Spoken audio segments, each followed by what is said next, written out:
Today's topic is going to be about grief, the 5 different stages of grief, as well as anticipatory grief, which I didn't even know existed, but it is something we all do. We just might not have a label for it. To anticipate something is to expect or predict that something is going to be happening. And I will be going eye contact with you as well as looking down at my notes, because this is a pretty heavy topic with a lot of information, and I wrote everything down so that I wouldn't miss anything. So I first heard about anticipatory grief from a video from hospice nurse Julie, and I put that link below. And to be honest, I didn't really think about it much because I'm on the acceptance part of the grieving process. However, I have been experiencing anticipatory grief vicariously, and in the past I actually did this. I'm just not there now.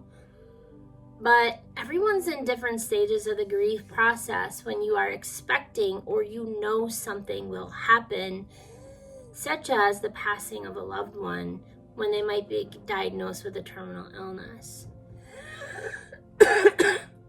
So first, I think I'm going to go through the 5 stages, and I'm going to talk about how I went through those 5 stages of grief and what those looked like. So the first stage is denial, and I was first diagnosed with breast cancer in 2014.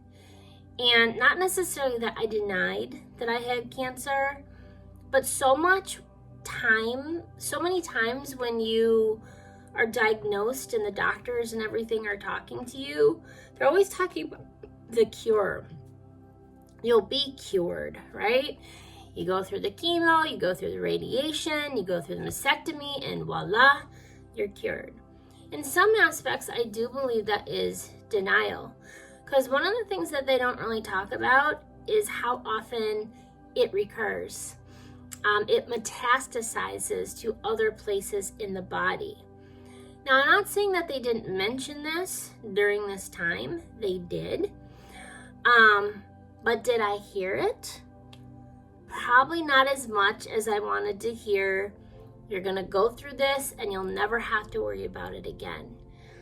To me, even though I was going through all of the treatment, I was still kind of in denial that it would never come back again.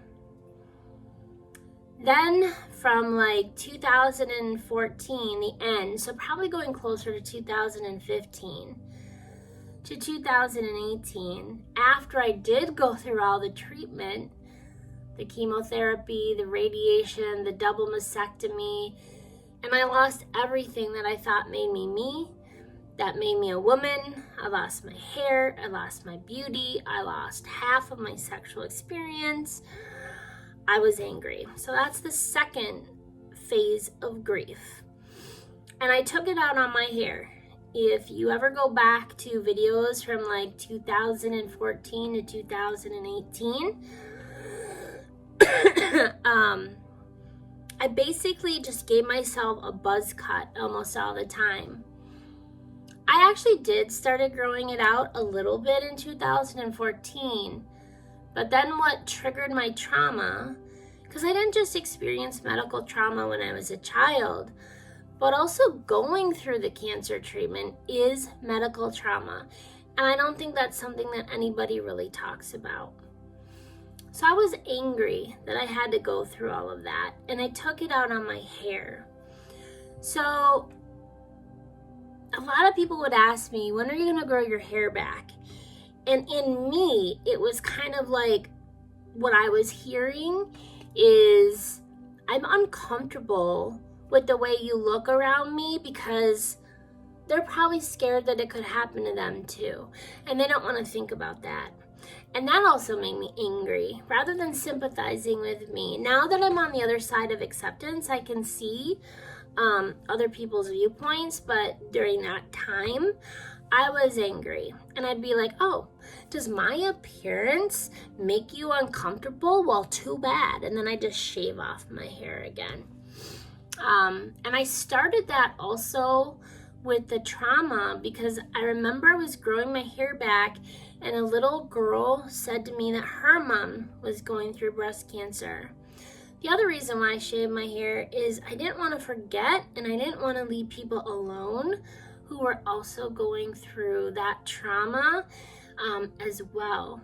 So I did it for two different reasons. One, out of sympathy and support for everyone who is going through that. But number two, I did it out of anger. I was also really, really angry with God as well. And in a moment, I will give some tips and tricks of how I overcame anger and depression. But for now, I'm going to share a poem, and I've shared this before, that I wrote back in 2014.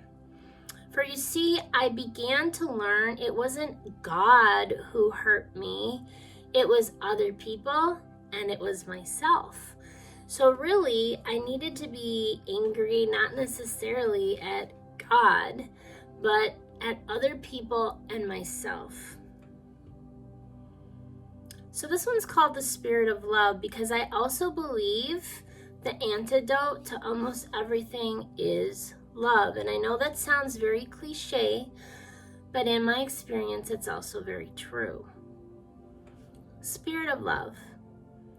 I have found there are dark places within my soul where depression quietly hides.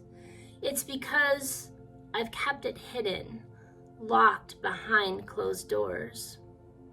As if looking for the lost and or lonely child, Spirit knocks and asks, "Can I come in?"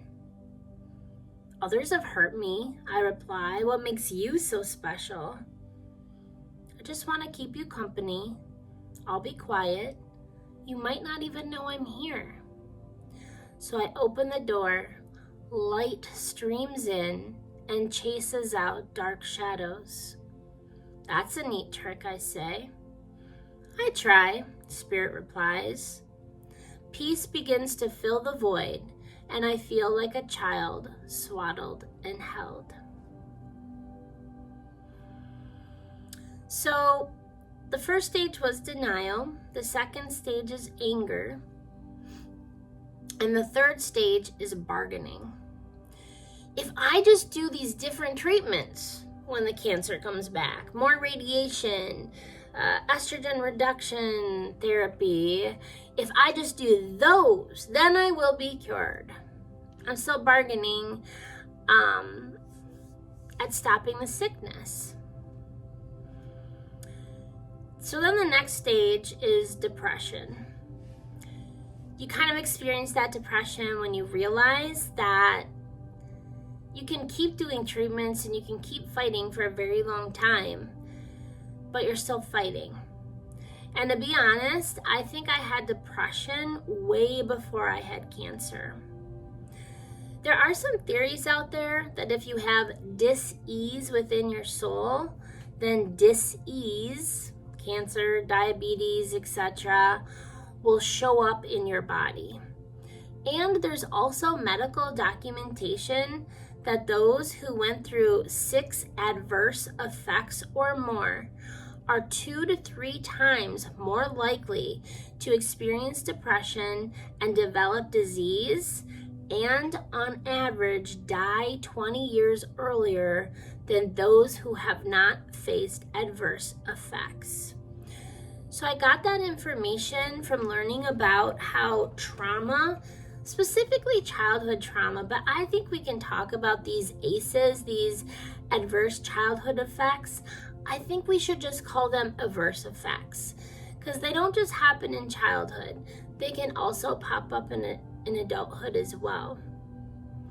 So people who have been through trauma or who have witnessed trauma, because our brains have something called mirror neurons within them, that when you see it, it's like it's happening to you even if it's not. So the bigger, the stronger the trauma, the more adverse effects pop up, and then you're 2 to 3 times more likely to experience depression, disease, and even death. It's kind of interesting. I do want to be clear that my trauma, it was always related to medical trauma. Maybe someday I'll talk about exactly what medical trauma I went through as a child, but also again, the cancer treatment itself was very traumatic as well. And I'll be honest, I've probably, especially when I was younger, caused trauma to other people. And I don't blame anyone, myself or anyone else who did the trauma or participated in my own trauma, because we just didn't know any better. We were doing the best we could with the information that we had at the time. But now we do know better, so we have to do better. And that's why I really want to talk about it, so that more people can be educated and do better. The last stage in the grieving process is acceptance. So how did I get there? How did I go through the denial, the anger, the bargaining, and the depression? Well, the first thing that I did was I binge read books and binge watched YouTube videos and listened to podcasts about how to emotionally heal. Thousands and thousands and thousands of hours. I also read religious texts, like I did deep dives, and I have notebooks upon notebooks of my notes. And also, my writing and my teaching is another way for me to get to acceptance. Because the more we let out our trauma and the more we share our stories and the more we hear from other people, I'm sorry you went through that, the more we experience love, or the more we hear other people's stories that they went through the same thing and that we're not alone, the more I found I was able to heal. I'm an introvert, so I like to do all of my processing alone, behind closed doors. But for those of you who don't like to do it alone, you don't have to do it alone. There are counselors and psychologists and psychiatrists and religious leaders and friends and volunteer organizations that are out there to help as well.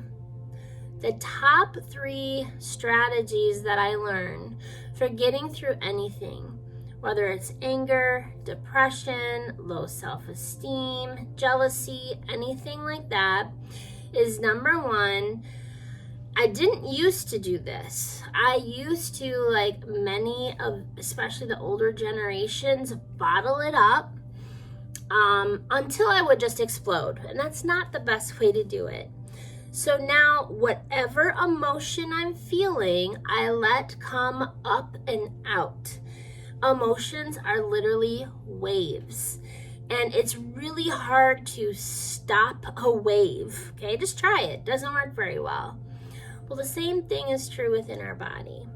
So now I let the wave come up and I let the intensity go through until I feel that the wave has passed. And as a teacher who has been educated about the brain, when these emotional waves come up, we literally go into our amygdala, our fight or flight, and it literally takes, our chemicals literally change in our body. And I have timed this, being a self-contained teacher for myself, watching my own children. It literally takes anywhere from 30 to 60 minutes for these emotional waves to go through. Then it might take another 30 to 60 minutes. And it depends. I mean, the wave itself could last just a few minutes to an hour. What I find is the waves are generally faster, right? The waves come up and out, but it is the recovery time for our chemicals to go back into our prefrontal cortex that takes the longest. So the wave might last like 1 to 15 minutes, but the recovery time is 30 to 60 minutes depending on the strength of the wave, the emotion. During that time, you actually do not want to verbally talk to anyone. If you do, the only thing you say is, "I'm here for you when you're ready," and then shut up. It is nice to be somewhere, but do not often get too close to the person. Give them their space. You can either be in the same room or you can be in a different room and check on the person every once in a while. Once their chemicals have got back into their prefrontal cortex, once your chemicals have gone back into your prefrontal cortex, then you can talk and communicate with people. So the first thing I do is I let the wave come up and out. And then during that time, when I'm waiting for my chemicals to go back into my prefrontal cortex, one question I've learned to ask myself is, what do I need right now to feel even just a little bit better? It might be listening to calm music. It might be, and that's another strategy, is preparing for the future by gathering strategies that make me and or you feel better, so that when you get to the point where the wave has passed and you're starting to calm down, you ask yourself, what do I need to feel even just a little bit better in my now moment? You listen to maybe what your body wants. If you can't hear anything, at least you have a list, and start working through the list until you find the one that is actually working for you, okay? Another thing that I try to do is I try to focus on now moments. You'll notice that in the word anticipatory, you're expecting or predicting, okay? A lot of times, fear lives in the future. It does not live in the present moment, more often than not, okay? So if you are in the present moment and you are expecting or predicting something bad, another tip and strategy that you can do is say, stop. Am I safe right now? Are there good things around me right now? And you can start looking around you and saying, I am safe right now. There is nothing bad happening to me right now. So that's another tip and trick. Now, if you do find yourself in a crisis and you are not safe, the answer is no. You're obviously going to call 911 if it is a physical emergency. If it is a mental or emotional emergency, you're going to call or text 988, okay? There are times where you are not safe, then you are going to seek help during that time. 9 times out of 10, for the most part, you are not going to be in a dangerous situation. You are just anticipating it. So if you stop and you say, right now, I am safe, I am okay, that's another good strategy to do. All right, so even though I'm at acceptance, my friends and my family are at various stages right now within the grieving process. And sometimes you follow that nice wave, right? You know, those 5 things right in order. And other times it looks like this. So you could be experiencing them in out of order. You could be experiencing one thing at a time. You could be experiencing them all at the same time, or a mix of everything in between. But no matter what you are experiencing, those tips that I gave for myself are also tips that can work for you. Let the emotional wave pass. Try to stay in the focus moment as much as possible. And yet there are other things that I did do to help prepare very specifically for a terminal illness, right? I didn't just gather strategies to make myself feel better. I also prepared to make myself and make my family as safe and stable as possible. So that's another thing that you can do. Specifically for the terminal illness, I put in place a will and a trust, a power of attorney. I got life insurance. I made a care plan. We are in the process. I think we found a funeral home. I'm going to be looking at nursing homes that I want to go to when I can't fully function anymore. And then that way, as my family is dealing with grief, those are 5 less things that they have to worry about physically when they're also maybe struggling emotionally. So if you can set up as many things ahead of time to be prepared, it makes it a little bit easier to know that even when the bad thing happens, you're still going to be safe and stable. So reminding yourself you're safe and stable in the moment, setting up other things in the future that will continue to help you be safe and stable, as well as strategies that help you manage those emotions. All right. The other thing is, so what you can do as the person who's going to be experiencing grief, or if you're experiencing anticipatory grief, is have counseling set up before or during the grief. And I know there's a lot of people who feel that counseling doesn't help.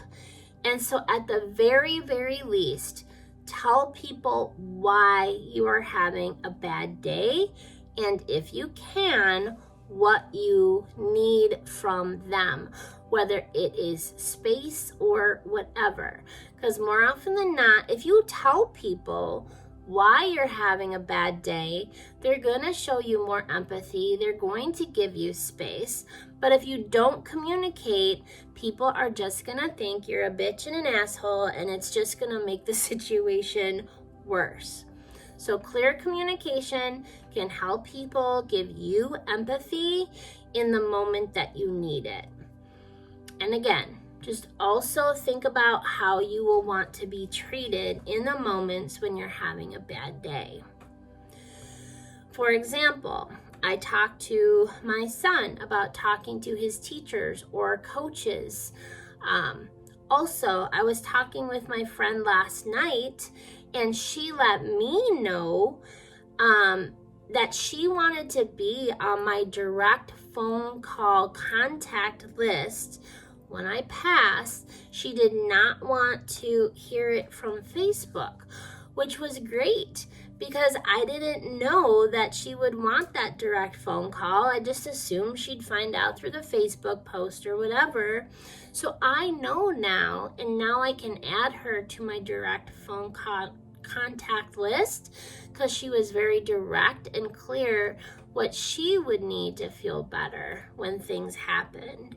So try to prepare ahead of time what you would need when the bad thing's going to happen. All right. So the grieving process can happen before something bad happens as the person focuses time and energy. Okay, so this is what I was trying to say in my writing. You have 2 choices. With anticipatory grief, you can use your time and energy to focus on what's going to be bad and awful, or you can take that anger, that sorrow, that sadness, and use that energy to start making lists of what will make you feel better, and also planning for those things that will help make you feel safe and stable in the future. You do have a choice how you're going to use your time and energy during anticipatory grief and during the grieving process. One is going to make you feel a little bit better, and one's going to make you feel worse. So that's another tip and strategy. How are you going to use your time during the anticipatory grief or during the grieving process? If you used your time and energy well, by creating lists, by creating things that'll make you feel safe and stable, then when you actually have the bad thing happen, I'm not going to say it's going to be easy, but it will be easier. At least you will be safe and stable rather than drowning in your emotional waves. All right, I also made a video 2 years ago on what it means to be trauma informed, what effects trauma has on the person and on the body. So if you'd like, you can check that video link below. And I hope that this has helped someone today so that you can use your own tips, tricks, and strategies to help others. Because now, more than ever, the world really, really needs to feel safe and stable and positive. And it needs you.